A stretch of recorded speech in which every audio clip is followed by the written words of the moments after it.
প্রিয় ছাত্রছাত্রীরা, আজকে আমরা সমাধান করব অনুশীলনী 1.5-এর 1 নম্বর অঙ্ক গুণ করো। আমরা আগে শিখেছি ভগ্নাংশের যোগ এবং বিয়োগ। এখন আমরা শিখব ভগ্নাংশের গুণ এবং 2 আছে ভগ্নাংশের ভাগ করো। কয়ে আছে 2 সমস্ত 5/3 গুণ 1 সমস্ত 13/7। তাহলে আমরা জানি যে এটি মিশ্র ভগ্নাংশ আছে। মিশ্র ভগ্নাংশকে প্রথমেই আমাদের অপকৃত ভগ্নাংশে রূপান্তর করতে হবে, যা আমরা যোগ এবং বিয়োগ অঙ্ক করার সময় শিখেছি। তাহলে অপকৃত ভগ্নাংশ করতে হলে এই পূর্ণ সংখ্যার সাথে আমরা হরকে গুণ করব। 5 দুগুণে 10 এবং এই 10 গুণফলকে আমরা উপরের লবের সাথে যোগ করব। 10 আর 3 হলো 13। তাহলে 13 5, 5/13 এই গুণ চিহ্ন। এরপর এই 13-র সাথে 1 গুণ করলে 13 একে 13, 13 একে 13 আর হলো 7 20। তাহলে উপরে 20, নিচে হলো 13।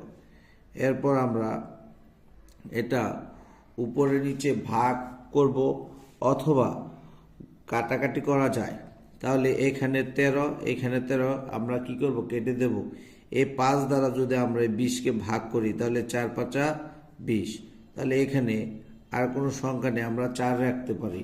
তাহলে উত্তর হবে 4। উত্তর 4। এরপর আমরা খ নম্বর অঙ্ক করব। এর মধ্যে আছে 4 সমস্ত 3/1 গুণ 32/27 গুণ 4 সমস্ত 26/7। তাহলে প্রথমে আমরা অঙ্কটা যেগুলো মিশ্র ভগ্নাংশ আছে তাকে আমরা অপকৃত ভগ্নাংশে রূপান্তর করব। 3 4 12 আর 1 13। তাহলে উপর হলো 13, নিচে হলো 3। উপর হলো 13, নিচে হলো 3 ইন্টু এখানে আছে 32/27 গুণ 26 এবং 4 গুণ করলে হয় 104। 104-এর সাথে যদি আমরা 7 যোগ করি তাহলে 111, নিচে হলো 26। এবার আমরা যেহেতু গুণ চিহ্ন, প্রত্যেকটা ভগ্নাংশ উপরে নিচে কাটাকাটি করতে পারি। তাহলে আমরা 3 দিয়ে যদি 9কে 27-এ কাটি তাহলে 3 নং 27। আবার এই 13 দিয়ে যদি আমরা 26কে কাটি, 13 দুগুণে 26। এখন আমরা দেখব যে এগুলোকে কোনো সংখ্যা দিয়ে কাটাকাটি করা যায় কিনা। যেহেতু আমরা দেখতে পাচ্ছি যে এখানে কোনো কাটাকাটি যায় না, সুতরাং উপরে আছে 9 এবং 111। তাহলে 9 এবং 111 গুণ করলে আমরা 9 একে 9, 9 একে 9, 9 একে 9, 999 এবং নিচে আছে 2 এবং 32। তাহলে 2 দুগুণে 4, 3 দুগুণে 6। তাহলে 64/999। এটাকে যদি আমরা, এটা আছে অপকৃত ভগ্নাংশে, তাহলে আমরা আগের মতো এটাকে মিশ্র ভগ্নাংশে রূপান্তর করে দেব। তাহলে আমরা এখানে যদি করি 64 দ্বারা 999কে ভাগ করি তাহলে এর মধ্যে যায় একবার। তাহলে 64 একে 64, 5 6 আছে, 4 আছে, 9 পাবো 5 হলে, 6 আছে, 9 পাবো 3 হলে 35। এখান থেকে আরেকটি 9 আমরা নামাই।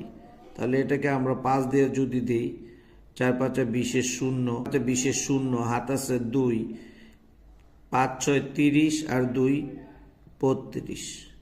তাহলে আমরা 5 দ্বারা যদি এটাকে ভাগ করি 32, 9 এখানে 0 আছে, 9 পাবো 9 হলে, 2 আছে, 5 পাবো 3 হলে, তাহলে 39। তাহলে এই 39কে 64 দ্বারা যায় না, তাহলে আমরা উপরে লিখে দেব 39 আর নিচে হলো 64। তাহলে আমরা লিখতে পারি 15 সমস্ত 64/39। তাহলে উত্তর হলো, উত্তর 15 সমস্ত 64/39। এরপর আমরা গ নম্বর অঙ্কটি করব। এবার আমরা করব গ নম্বর অঙ্ক। গ নম্বর অঙ্কের মধ্যে আছে 99 সমস্ত 4/3 গুণ 17/2 গুণ 19/5 19/5। আমরা দেখতে পাচ্ছি যে এখানে একটা ভগ্নাংশ মিশ্র ভগ্নাংশ আছে, তাহলে আমরা এটাকে অপকৃত ভগ্নাংশ করব।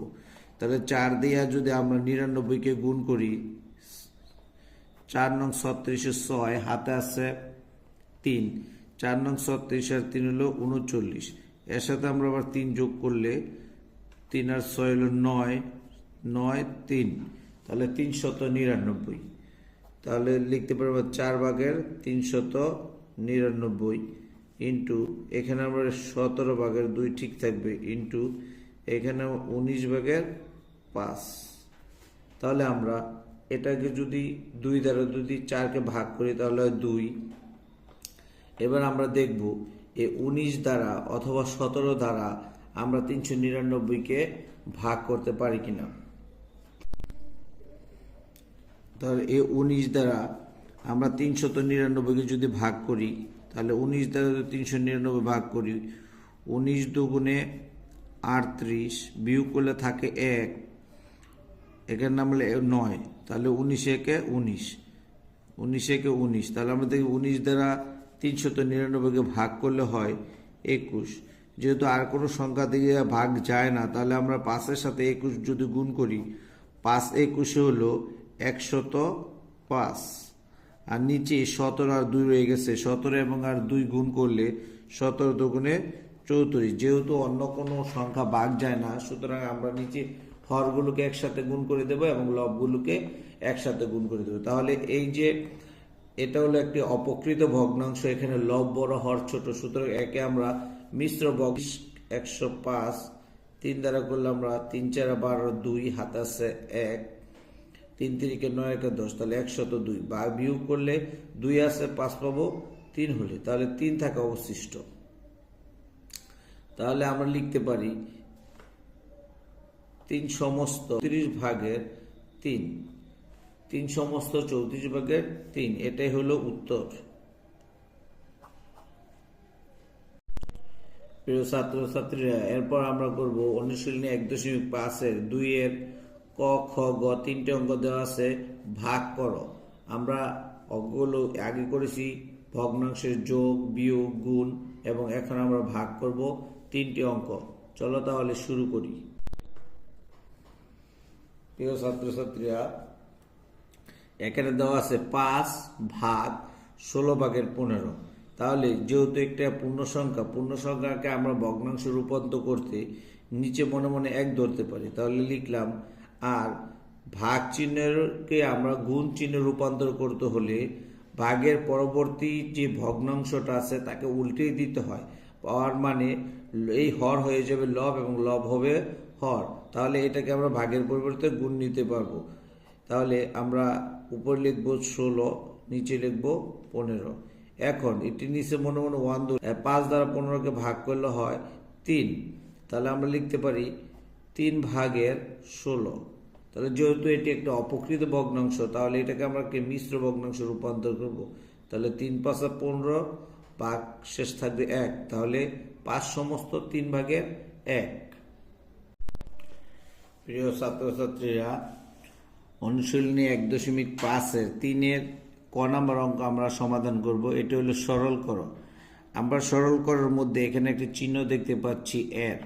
তাহলে সরল করার নিয়মে প্রথম হয়ে যে কাজটি করতে হয়, তাহলে ব্র্যাকেটের কাজ করতে হয়, এরপর এর কাজ করতে হবে, 2 নম্বরে এর কাজ, তারপর হলো ভাগের কাজ করতে হবে, তারপর গুণ, তারপর হলো যোগ, তারপর হলো বিয়োগ। এই নিয়মে আমরা সরল অঙ্ক সমাধান করব। প্রথমে ব্র্যাকেটের কাজ, তারপর এর কাজ, তারপর ভাগ, গুণ, যোগ এবং বিয়োগের কাজ। তাহলে আমরা এইটার মধ্যে করতে পারি যে প্রথমে আমরা একে আগের নিয়ম যোগ বিয়োগ সমস্ত ভাঙাবো। তাহলে 3 একে 3 আর 2 হলো 5, 3/5। এরপর হলো এর কাজ, এর মানে হলো গুণ, এর অর্থ গুণ, 5/1। তাহলে আমরা এখানে 5 এবং 5 কেটে ফেলতে পারি, ভাগের ভাগ, তাহলে 9/1। তাহলে 5 আর 5 যদি আমরা গুণ চিহ্ন উপরে নিচে কাটতে পারি, তাহলে এগুলো 3/1 থাকে। তাহলে আমরা লিখবো 3/1। এই যে ভাগ চিহ্নটি আছে, আমরা ভাগ চিহ্নকে গুণে রূপান্তর করতে হলে উপরে 9, নিচের 9 উপরে যাবে এবং উপরের 1 হবে নিচে। তাহলে এই একে একে কাটা, আবার 3 দিয়ে যদি আমরা 9কে কাটি তাহলে 3 3কে 9, সুতরাং এখানে শুধু 3 আছে। আমরা লিখতে পারি উত্তর আমরা লিখতে পারি 3। আজকে আমরা সমাধান করব অনুশীলনী 1.5 3-এর খ নাম্বার অঙ্ক। এখানে দেওয়া আছে 3 সমস্ত 3/2 গুণ 5/4 এর 4 সমস্ত 12/7। তাহলে আমরা আগেই জানি আমরা কোনো অঙ্ক করতে গেলে যোগ বিয়োগ গুণ ভাগ যাই করি নাকি ভগ্নাংশ, আগে মিশ্র ভগ্নাংশ অপরিবর্তিত ভগ্নাংশ রূপান্তর করতে হয়। তাহলে 3 3-কে 9 আর 2 হলো 11, নিচে হলো 3 ইন্টু 5/4 এর 48 আর 5 7 হলো 48 এর 7 হলো 55, তাহলে 12/55।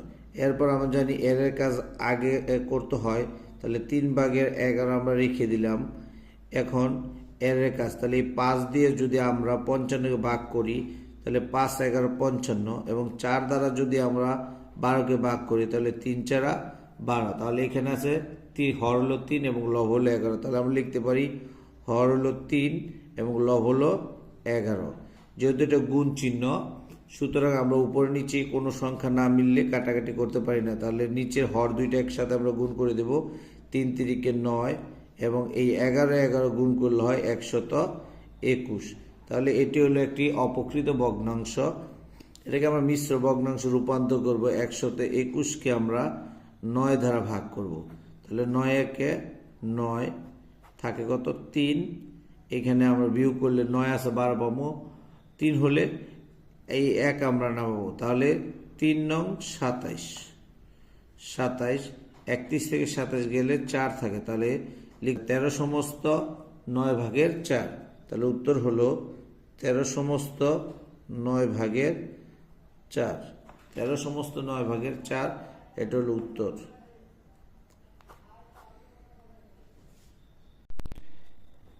এখন আমরা সমাধান করব অনুশীলনী 1.5-এর 3-এর গ নাম্বার অঙ্কটি। তাহলে আমরা দেখতে পাচ্ছি 2/1, 2/1 লিখলাম, ভাগ 4/3।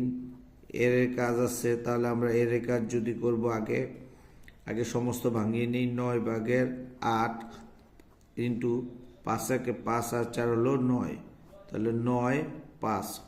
তাহলে এর কাজ করলে এখানে আমরা দেখতে পাচ্ছি 4 2 8, কাটাকাটি করলে 2, এখানে আমরা 3 দিয়ে 9কে কাটলে 3 3-কে 9। তাহলে আমরা লিখতে পারবো 2/1 ভাগ 3/2 গুণ 5/9। সুপ্রিয় ছাত্রছাত্রীরা, তোমরা নিশ্চয়ই ভগ্নাংশের সরলের কাজ জানো। প্রথমে এর কাজ, তারপর হলো ভাগের কাজ। প্রথমে এর কাজ আমরা করে নিলাম, এরপর এখানে ভাগ চিহ্ন আছে, তাহলে ভাগকে যদি আমরা গুণ করতে চাই তাহলে লিখবো 2/1, এই গুণ চিহ্ন, এই 3 চলে যাবে উপরে এবং 2 থাকবে নিচে। মানে ভাগকে গুণ করতে হলে লবকে হর এবং হরকে লব করতে হয়। আর এখানে আছে 5/9। তাহলে আমরা দেখতে পাচ্ছি যে এখানে কোনো সংখ্যা দ্বারা কোনো সংখ্যায় কাটাকাটি যায় না। 2 2 4, 4 5 নিচে হলো 20, আর উপরে দেখতে 3 1 3, 3 নং 27, তাহলে 20/27। তোমরা যদি নিয়ম ফলো না করো তাহলে এই 3 দিয়ে কিন্তু আমরা 9কে কাটতে পারবো, কিন্তু গুণের কাজের আগেই আমাদের ভাগের কাজ সম্পূর্ণ করতে হবে। এই কারণে ভাগের কাজটি আমরা আগে করলাম। তাহলে 27 হর হলো 20 ছোট এবং লব হলো বড়, তাহলে এটি একটি অপকৃত ভগ্নাংশ। তাহলে এটাকে যদি আমরা মিশ্র ভগ্নাংশে রূপান্তর করি তাহলে 20 একে 20 আর 7 হলো 27। তাহলে উত্তর হলো 1/20 7।